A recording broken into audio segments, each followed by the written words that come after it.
Evet değerli dostlar, herkese merhabalar. Covid-19'u atlattım Allah'a şükür. Eşim ve ben koronaya yakalanmıştık. Yaşadıklarımızı sizinle paylaşmak arzu ediyorum. Değerli dostlar, biliyorsunuz Türkiye'de resmi olarak 11 Mart 2020 tarihinde ilk korona vakası ilan edildi. O tarihten sonra daha fazla dikkat etmeye çalıştık, bize de bulaşmasın bu virüs diyerekten. Profesyonel turist rehberi olarak zaten son gezimi 8 Mart'ta gerçekleştirmiştim. O tarihten sonra turizm durduğu için gezilerimiz olmuyordu. Dolayısıyla evdeydim. Dışarı çıktığımızda dikkat etmeye çalışıyorduk. Fakat bu arada eşim fabrikada çalışmaya devam etti. Riskli günlerde de onları çalıştırmaya devam ettirdiler maalesef. Ve 6 Nisan pazartesiye kadar çalıştı eşim. Son çalıştığı gün eve geldiğinde oldukça halsiz olduğunu, eklemlerinde ağrı olduğunu, başının ağrıdığını, ateşinin olduğunu vesaire ifade etti. Ve endişelendik işin açıkçası.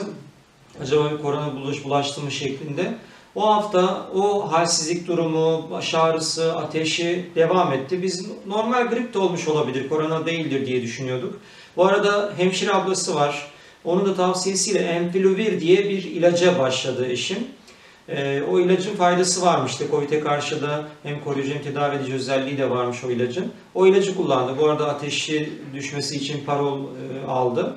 Bir hafta o şekilde evde devam etti ama iyileşmeyince, şikayetleri devam edince hemşire olan ablasına, onkolojide çalışıyor hemşire ablamız. Dedi ki hastanenizde test yaptırabilir miyiz dedi. Ve onkoloji hastanesine gittik. 14 Şubat Salı günü test yaptırmak üzere o hastaneye gittik. İşte eşime tomografi çekildi ciğerlerine, işte test yapıldı, yine işte kan tahlili yapıldı ve tomografi sonucuna göre ciğerlerinde enfeksiyon görüldüğü ifade edilerek Covid'in başlamış olduğunu doktorlar ifade ettiler. Ve eve geldik, işte ne yapalım dendiği zaman doktorlar kararsız kaldı. Evde mi karantinaya alınsın, hastaneye mi yatırılsın? Önce hastaneye yatıralım dendi. Sonra ilk haftasını evde geçirmiştir, hafif atlatıyordur diyerekten evde karantinaya karar verildi. 14 günlük ev karantinasına eşime karar verildi ve Covid ilacı verildi.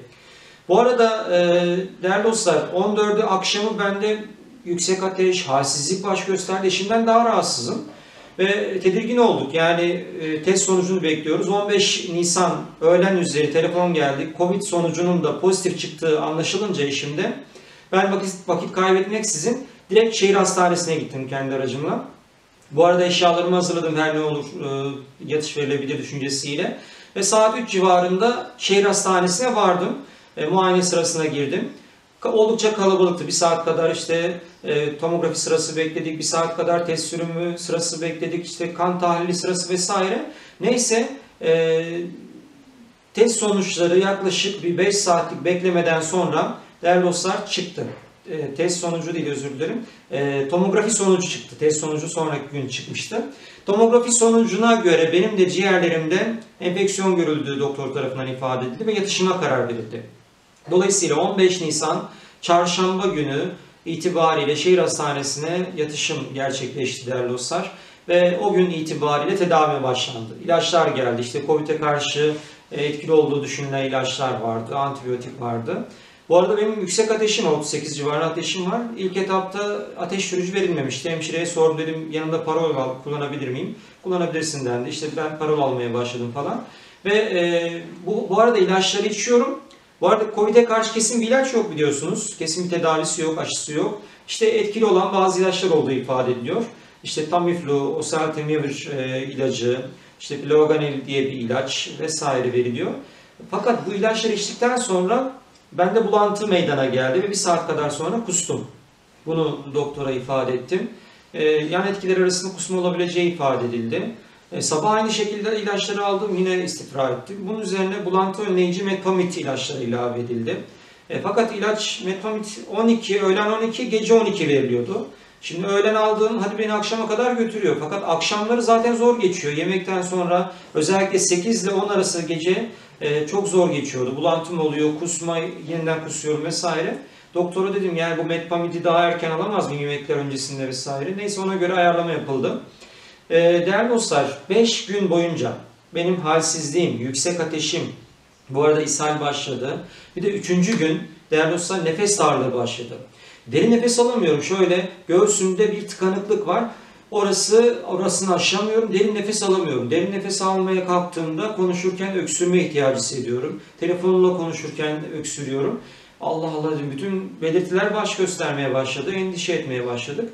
Bu arada 5 günlük periyotlarla tedavi uygulanıyormuş. Doktor işte 5. gün sonunda değerlendirileceğini, ona göre tedavi devam edip etmeyeceğine karar verileceğini ifade etti. Ve şikayetlerim devam ettiği için ikinci 5 güne geçildi. Bu arada ikinci 5 günde yeni bir ilaç başlanacaktı. Bu arada D vitamini eksikliğim olduğu ifade edildi. D vitamini takviyesi geldi. İşte yemekleri 15 damlalık bir D vitamini damlatıyoruz günde bir defa. Bu şekilde. Bu arada değerli dostlar, bakın şunu bir değerlendirme yapayım. Hastanede her şey güzel. Güzel, yeni bir hastane, şehir hastanesi ilgileniyor. Hemşireler, doktorlar sağ olsunlar. Yemeklerimiz vaktinde geliyor. İşte 3 öğün olaraktan. Her şey güzel ama bakın bağışıklığı güçlendirecek vitamin takviyesi yapılmıyor. İşte D vitamini geldi 5. günden itibaren ama C vitamini yok, diğer vitaminler yok. Şimdi bu büyük bir eksiklik. Şimdi düşün, 2-3 günde bir sadece yemeklerde bir meyve çıkıyor. Bir elma ya da bir portakal. Onunla ben C vitamini almış olacağım mesela. Ben komşuma telefon ettim, dedim böyle böyle bana işte meyve getirebilir misin şeklinde. Sağ olsun meyve getirdi, kefir getirdi, ayran süt getirdi vesaire. Bu arada bu süreçte bize destek olan gerek komşularımdan, gerek ailemden, herkese, çevremden, dostlarımdan herkese çok çok teşekkür ediyorum değerli dostlar. Onların da vesilesiyle, dualarıyla bu süreci atlattık. Bu arada ikinci gün bunu Facebook'ta paylaşmıştım. Oldukça yoğun mesajlar, dualar aldık. Değerli dostlar, 5. gün sonunda dedi ki yeni bir ilaca başlanıyor. İkinci 5 günlük periyotta yeni bir ilaç başladı. Çin'den gelen bir ilaca başlanacağı ifade edildi. Hemşire hanım telefon etti, dedi yeni bir ilaç gelecek dedi. Çin'den gelen bu ilacı kullanacağız. İlk etapta dedi akşam 8 tablet alacaksın, sabah 8 tablet alacaksın. Allah Allah, bir ilaçtan 8 tablet alacağım. Zaten bir sürü ilaç kullanıyorum. 2 tane Covid ilacı, bir tane işte antibiyotik, mide koruyucu, işte mide bulantı önleyici, işte parol kullanıyorum. Bunlara ilaveten 8 tablet bir ilaçtan alacağım. Allah Allah, endişe ettim. Neyse ilaç geldi. Ben ilaca bakıyorum, ilaç bana bakıyor. Tedirgin oldum. Yani yarım saat düşündüm ilacı içip içmeme konusunda gerçekten. Neyse dedim, ulan Çinliler bu virüsün yayılmasına sebep oldunuz. Bir de ilacını yollamışsınız. Umarım faydası olur diyerekten o ilaçtan içtim. Sabah da yine 8 tablet içtik. Fakat değerli dostlar, bu ikinci 5 günlük periyotta benim halsizliğim arttı. Ve artık elimi kolumu kaldıramıyorum, dengesini sağlayamıyorum, beynim tam elime koluma hakim olamıyor gibi gelmeye başladı. Özellikle 23 akşam ben eşime telefon etmişim, dedim ki telefonda sesli mesaj yollamışım. Demişim ki yani bu ilaçlar bana çok olumsuz yan etki ediyor. Çok halsizim, telefonu kaldıramıyorum, telefonu tutamıyorum, tuşlarına basamıyorum, mesaj atamıyorum. Öylesine bir halsizlik içerisindeyim. Allah'ım ne olur ya bu ilaçları kaldır ya beni bu ilaçların kötü etkisinden koru demişim. Ve ilaçlara karşı oldukça tepki vermeye başladım. Artık dedim ben bu ilaçları almayacağım. Hatta bir gün sabah 6'da almam gereken ilaçları almadım. Dedim doktora, hemşireye almayacağım ben bu ilaçları dedim. Ben bu ilaçlardan olumsuz etkileniyorum. Öğlen üzeri yine almaya başladım. İkna ettiler beni. Gerek doktor, gerek hemşire, gerek eşim, işte akrabalar falan.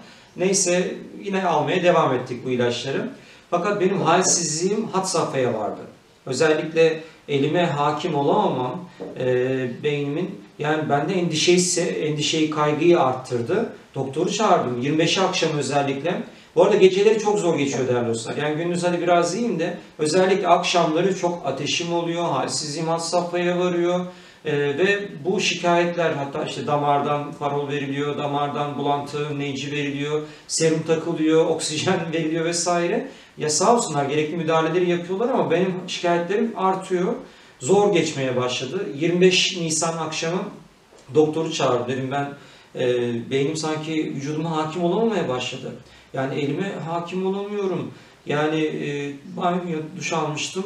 Tişörtümü yaklaşık yarım saat giyemedim. Yani abdest alıyorum, abdestimi böyle dengeli alamıyorum. Namazımı dengeli kılamıyorum, bilinçli kılamıyorum. Yani ben korkmaya başladım, endişe ediyorum. Hatta doktorun karşısında Ağladım, affedersiniz. Yani dedim ya, benim çocuklarım var, Allah korusun onlar babası kalmasınlar, bir şey mi oluyor bana falan.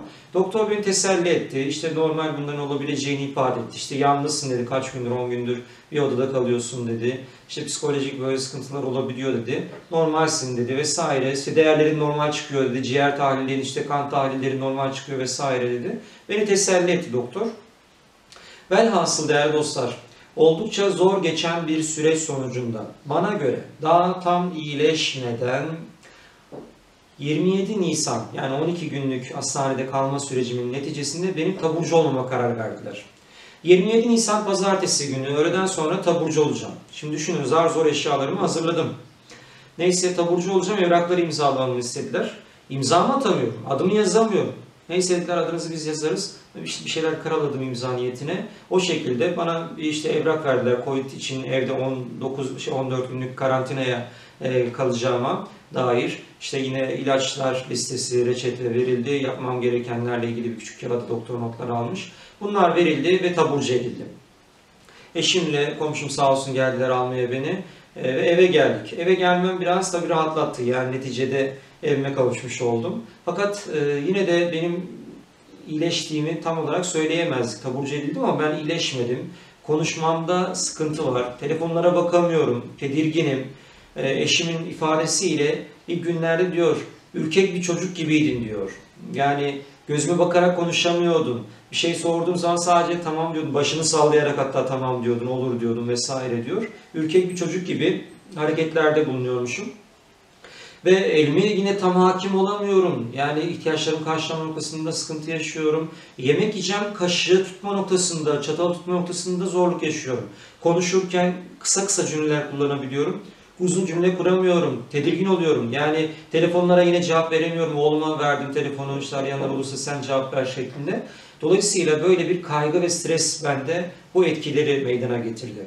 Bunun üzerine eşim doktor arayışına girdi. İşte hemşire ablamız da sağ olsun tavsiye etmiş bazı doktorlar. Onların arasından birini seçerekten bir nöroloji doktorundan randevu aldı eşim.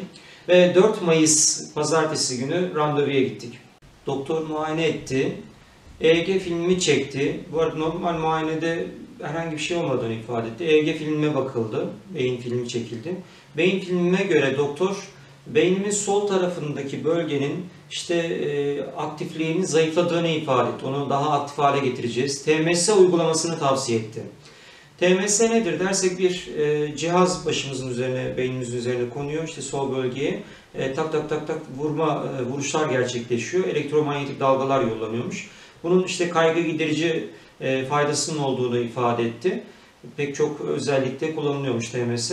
Neyse bunu ikna etti bizi, faydası olacağını ifade etti ve 20 seanslık bir uygulama başlatacağını ifade etti. Kabul ettik, ilk seansı o gün aldık. Beynin üzerine işte bir alet konuyor, tak tak tak tak vuruluyor beynimin bu şekilde. Her vuruşta 2000 vuruş gerçekleşiyormuş ve toplamda 40.000 olacak şekilde 20 seanslık bir uygulama. Bu arada doktor bize bazı ilaçlar tavsiye etti, vitaminler tavsiye etti. İşte magnezyum, çinko, zaten D vitamini almaya devam ediyordum. Yine işte C vitamini vesaire bu şekilde vitaminler tavsiye etti. Onları da aldım. Onlar da fayda sağladı.